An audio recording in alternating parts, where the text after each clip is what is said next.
Hello and welcome to Journeys and Journals. I'm Bernie Martin Beck, and I'm so lucky to get to meet the fascinating people that are living in our neighborhood.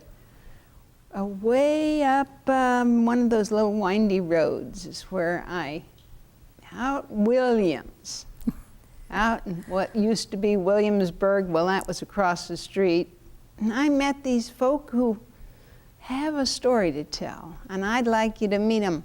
I welcome you are Robert Deltour. And Rob's what I usually hear, okay? And who's the lady next to you? I'm Helen, his wife. Helen is a friend of mine from the cancer support group, and Rob, like my husband Doug, is there and root us on. And we're both survivors and doing well. I was talking about TV and the group, and you ought to hear my husband's story. And I said, good, tell me more. She said, you've talked to a young person about, well, who was this that came and interviewed him? It was a neighbor in when we were living in Colorado, a neighbor's daughter who had to do a project for school, and the project was to interview and tape somebody interesting. So she came down and asked Rob, because she knew that he was in the war and when the Japanese attacked Indonesia. And so she got an A on her report, and so he's been through that once. So what, Indonesia, how did you get there? Because you're really a Dutch kid. My parents, they were born and raised in the Dutch East Indies. Okay. My father is half French and half Javanese. His mother is Javanese, from central part of Java, and his father is French. So Java is divided in three parts. Eastern part of Java is Madurese. Right. Central part is Javanese, and the western part is Sundanese. They're all different ethnic groups. And you're from the Java portion. My grandmother is from Central Java. My grandfather worked for the Forest Service and met her in one of the trips into the interior.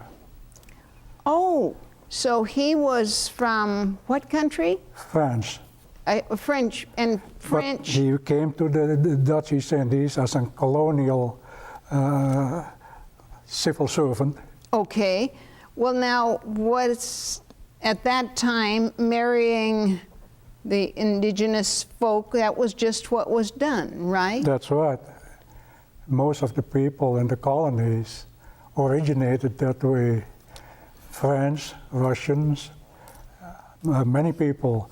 But there were a lot of ethnic groups that married into their own ethnic group and moved to the colonies and continued their cultural life, but became all Dutch citizens. Okay, so you spoke what language at home? Dutch. In your home? Yeah. And then came the war. So what happened when World War II broke out in the Pacific? Our war started in 1939. Ah, early. After President Roosevelt had an embargo on oil to Japan, we know that we're going to be the target because of the oil industry. Because Java... Sumatra was rich on oil, Borneo was rich on oil. We had rubber, we had quinine, we had tin, all the minerals that Japan needed for their industry. So they just reached a big arm out and said, now you're mine. That's right. Mm-hmm. So in 1939, the mobilization started in the Dutch East Indies. Now you're how old at this time? Well, I was born in 1932. So you're just a little kid, yeah. 7 years old. 7, yeah. How did that change your life? Well, tell about when your father left. My father was always ahead of the game because he prepared us for future schooling in Europe. It was common that all the children, when they reached age 12, were sent to Europe for an education. And then it was only one every third year that you see your parents back. Oh, you would come home. You have older kids in your family that had done this, but other people. My mother went to Europe for education also. So she said, we're going to send you to the same foster parents that she went to when she was a girl. Oh, so your mother was highly educated. Yeah, she was a teacher. Okay. So my father always trained us to be independent at an early age. Oh, sure. He knows that at 12 you're going to be on your own. On your own for the next 3 years. Then the parents will visit you for 6 months in Europe and go back to the colony and wait another 3 years. So what happened to this great plan that had happened? When the war broke out, everything fell apart. So my father was taken a prisoner, as a prisoner of war. Because? Because Japan occupied the Dutch East Indies, and they were taking all the Dutch men and boys as prisoners away, forced labor in Japanese occupied territories. So that was the last time I saw him. No, he did not survive. No. What happened was? His ship on its way to Japan was torpedoed by an American submarine. Oh, no. 800 prisoners of war perished. So, and that created some thinking after the war.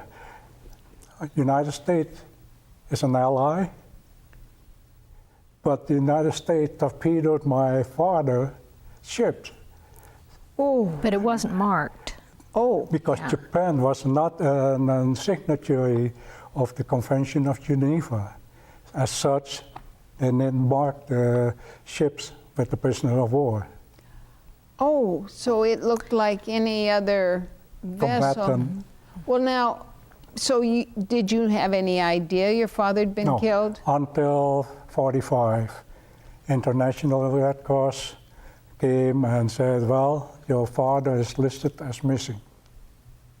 So growing up, here's a 7-year-old, and Daddy's taken away forcefully, and he'd been your provider, right? Yeah. So what happened next? We were already prepared before the war. Every child in our family was assigned a certain part of the garden, yard, and you have to grow vegetables, flowers, or whatever it is. But so we started already growing vegetables. And so then you were a 7-year-old, an 8-year-old. You had responsibilities of a much, I mean, in this country, we probably wouldn't challenge kids until they're 13 or 14 to be out there making a living. That's right. The last word my father said when he entered the railroad car as a prisoner, he turned around and he looked at me and he said, Robert, you are a senior from now on. Charge of the family. I didn't know what it meant until the train left, and I asked my mother, what does it mean? He said, you're the oldest man in the house. And you're how old, Robert? 9 then. 9. Yeah. And you said... So I was responsible for fixing the mechanical things in the house, the pump, electrical work. And providing for your family. So we had to grow everything, and we had to sell everything to make ends meet. How long before they took you all away, the Japanese? How long before they took you all away, the Japanese? Well, we lived. That's what happened. Most of the boys were taken away when they were teenagers and interned by the Japanese in boys' camp. And then move on to different camps until you reach 18 years old. And nobody survived that camp. Yeah. So that was an extermination camp, what they said, called. Lucky. That is in Yeah. Ambarawa. So, but luckily the war ended for many were survivors. So were you a in one family of those camp. camps? No, because I was just underage. So I stayed with Mom. We lived in our house, And your brother but and we sister. were cut off from electricity, from water, Because you were Indonesian Dutch. Dutch citizen. Dutch citizen. Yeah. Now, you were back 100 years. I mean, you had to do without. So we had to grow our food or gather our food. Did anyone steal from you? No, because we had all these yards that are fenced in. Okay. So we converted the yard in gardens. And 2 very big dogs. Oh. So we had watchdogs. And each one of you kids had a. Had a responsibility to grow some food. Okay. Now, did you go to the market with the basket and say, "I'm wanting to sell this"? Well, no, there was not enough to market anything. But by selling some of the jewelry that we had or the furnitures and so, we made some money, and then we were able to go to the local market and buy some stuff. Oh, okay. So Mom's jewelry is history. Oh, well, that was another story. When they had to leave their house, what happened? What made you leave your house? In 1945, the war ended. Many people came back from prison camp that were still on the island of Java. Most of them that were in Japan or Burma or Korea, they were not back yet. The revolution started. Right. So then they said, well, we cannot guarantee, the police came over and they said, we cannot guarantee your life. We give you 24 hours to move away into a protected area.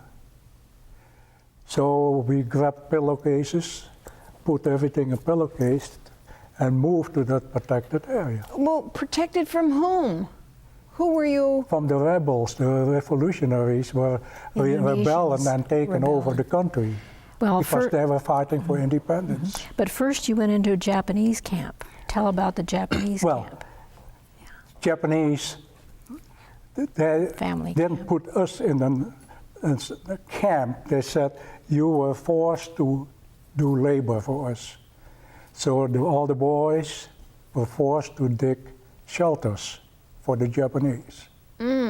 Along the streets, we were forced to plant jarak plants that was an oil-producing plant for the Japanese industry.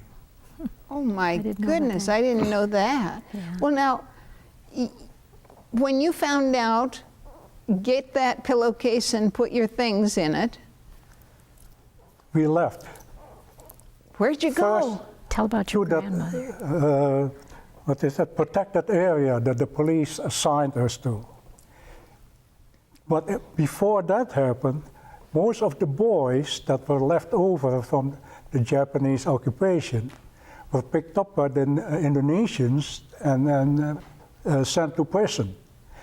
My brother and I managed to stay away, to hide, but then we found out we had to leave for a protected area.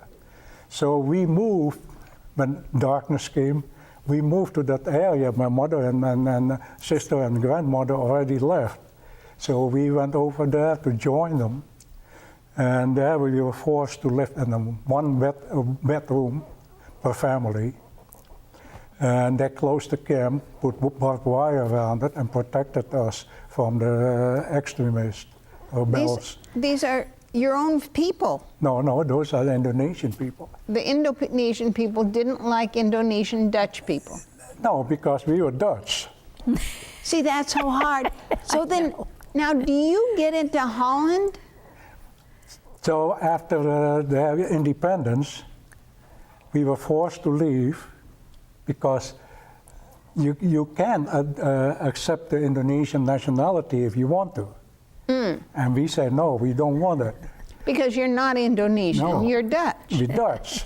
So they said, then you have to leave. So we, again, with suitcase, we left Indonesia. By that time, you'd moved from pillowcase up to a suitcase. Suitcase. Okay. Tell about when your grandmother hid the stuff under the stairs, jewelry under the stairs. At what point was that? My grandmother had jewelry, and she didn't trust it anybody.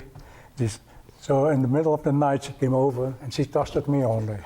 And she said, Robert, I want you to dig a hole underneath the stairs in the concrete so I can hide my jewelry. So she hid the jewelry, and when we were forced to leave for camp, I had to dig it up, hide it, and carry it with us. Now, did that jewelry come in handy? Oh yeah, because that was all we had left, the only thing. valuables. We left, my father had a beautiful collection of Chinese. Tea sets, Tea sets, jewelry. He was a collector. teak We furniture. left everything behind. Beautiful. And didn't look back? What can you do? Tell him about the skeleton. Huh? Tell him about the skeleton.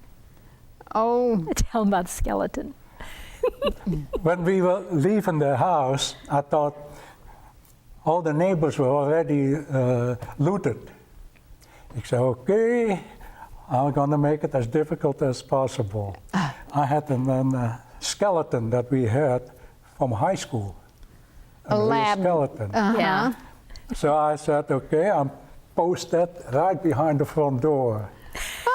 And then I closed the house, and then I crawled to the roof out, so the door was locked from the inside, and we went to camp. And then the neighbor was a Chinese, and so we told them, so we're leaving for camp. Okay. So Later on. they came by every day to tell us, your house hasn't been looted yet. So, but then after a Superstitious. week, they said they finally broke in and looted the whole house. They set the skeleton aside and buried it. But it worked for a while anyway. it worked for a while. Well, now, from there, you got on a ship, is that right? Yeah. From what is that? We were evacuated by International Red Cross Okay. to a central point in Java, Central Java, and there the Royal Air Force flew us out to a liberated city that was liberated by the Dutch. In what, Also in Central Java, but in the Okay. coastal area. a safe haven, Yeah. finally. That was a safe haven. And from there we took the boat to East Java that was mostly liberated by the Dutch. Okay. So we stayed there, we attended school. Then Indonesia got their independence and we were forced to leave for Holland. Because the Indonesians didn't want Dutch, No, their religion, their, no, Well- religion was not a problem for the Indonesian. Because my grandmother, on father's side, she was a Muslim. okay. But she raised her kids Catholic because my grandfather was Catholic. Roman Catholic. Interesting. So with the strictness of Islam, everything, you have to do this, you have to do that, you know, and she was very strict. So religion was not a problem. Central Java had a big population of Christians. Well, now, then you got on this ship. Where was it headed? Then from Batavia, we arrived in Batavia. Then Indonesia became independent. They changed the name to Jakarta. Then we left Jakarta for Holland. Okay, when you saw Holland, you had been there as an infant, right? Yeah. But Just born there, that's all. you were going to go to school there. Finally, here you are. So when we arrived in Holland, Holland was still recovering from the war. Not enough food, not enough work, not enough anything. Not enough housing. So we were put in camps, old German camps. Another camp. Oh, my. Then the winter came, And they said these camps are not winterized. My mother and the family was sent to southern part of the Netherlands, Limburg, and I went to the west city next to the town where I had attend college, because I couldn't go live in the town where I attended college because there was a closed town. They call it closed because not enough residential areas. They were still recovering from the war. So I took the train every day To college. to college. Now, how this education was drilled into your head? I mean, your father had told you, you are going to be an educated man. I already knew when I was 10 years old of what I'm going to be. I And- want to be an engineer. So after I finished high school, he said, I'm going to go to engineering school in the Netherlands. So that's the reason I went room and board in the town next to where I had my college. Well, now, who paid for your room and board? My mother didn't get a pension because my father was still listed as missing.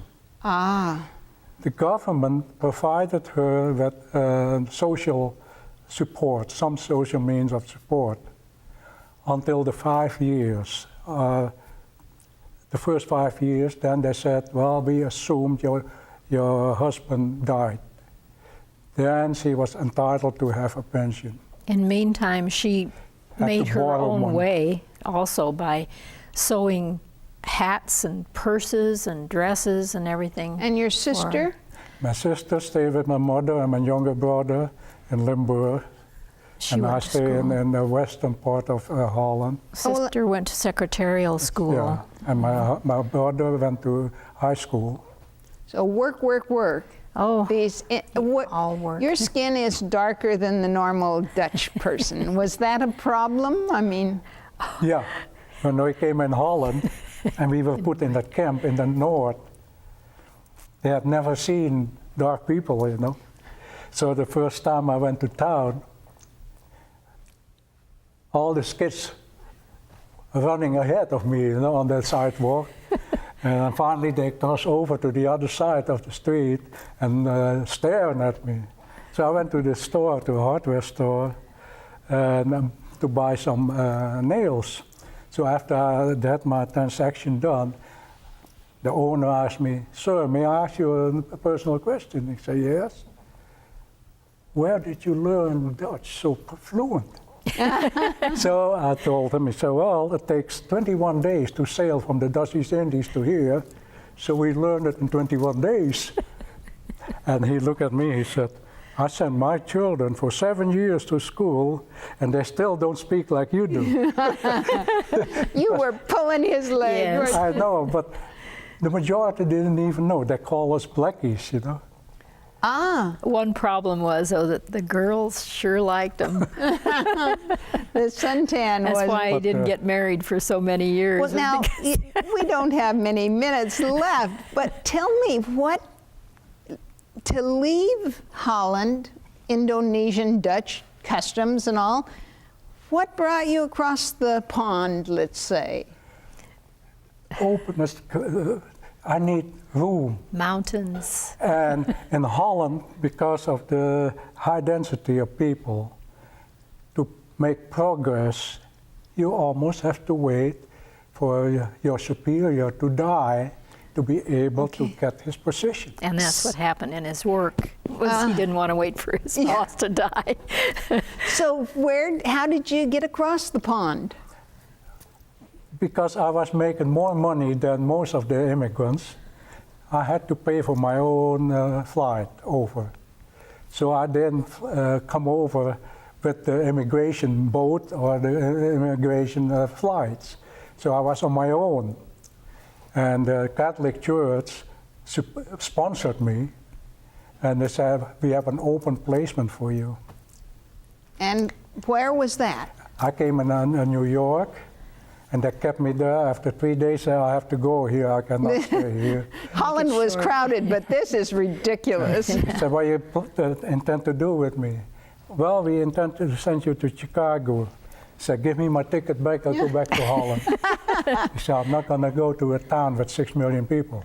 Right. So And tough, that fast. night, that evening, I watched the news, and they said, on the TV, they said, Denver, Colorado, hit by storm. All the power down, and the camera was panning, and I saw a mountain. So I went to immigration next day. He said, what about Denver, Colorado? He said, you have relatives there? I said, no, sir. You have friends there? I said, no, sir. Do you know where it is? He said, no, sir. He said, well, get me out of here. And I know I can fix some of their power line problems. Yeah. So I ended up Denver. in Denver. For 25 years, right? And then the businesses of mining went kind of down the tube, and there was an opening in Tucson, Arizona, and that's where I was working with a mining-related company. And he showed up in Arizona in a three-piece suit with a tie, and it was hot, and I said, take off your things. But his colleague said, yes, we don't wear ties here. It's not the same, you know, we wear a bolo tie. And so I showed him around and got him a place, and we became tennis partners, and we liked each other, and just from friendship, why? And from there, I mean, how can I get you from Arizona real quick out west?